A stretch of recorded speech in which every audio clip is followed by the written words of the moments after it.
What the hell happened with OpenAI this week? It's just crazy how, like, a roller coaster of stuff in a span of like 5 days. It's unbelievable. Let's get into it. So, out of the blue, first thing, the board, which is a nonprofit board, decided to call Sam Altman in. They said, "We have a meeting coming up." And they told nobody what it was, not even his founders ahead of time. And basically got on the Zoom room and they let him go. They just fired him.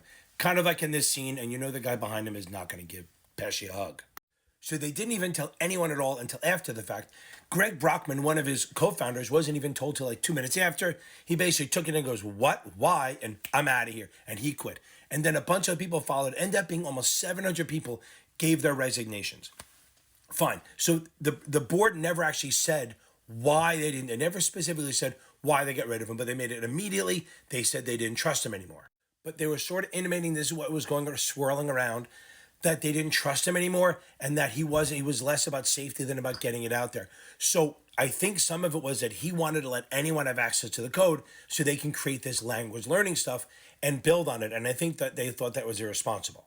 Whether they had like justifiable reasons or not, they handled it pretty shitty. I mean, he's very popular at the firm, so getting rid of him like that with like total disrespect is going to piss a lot of people off.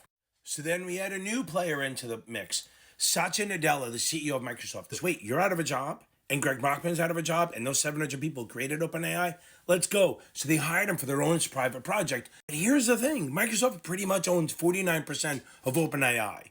And now, just to be fair, OpenAI has like a non-profit board and then a for-profit part. So it's really non-profit, but it has for-profit stuff. So there's always mixing between like theories or strategy. But again, Microsoft doesn't care. They're for-profit. So they bought that. They basically said, "We'll hire you," all this stuff.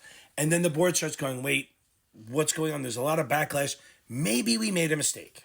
So then he was seen over the weekend at the OpenAI offices. He tweeted some out or whatever, posted or whatever it was, and he was negotiating his return. And much like Ari Gold and our entourage, the only way that was going to happen is if the board got the fuck out.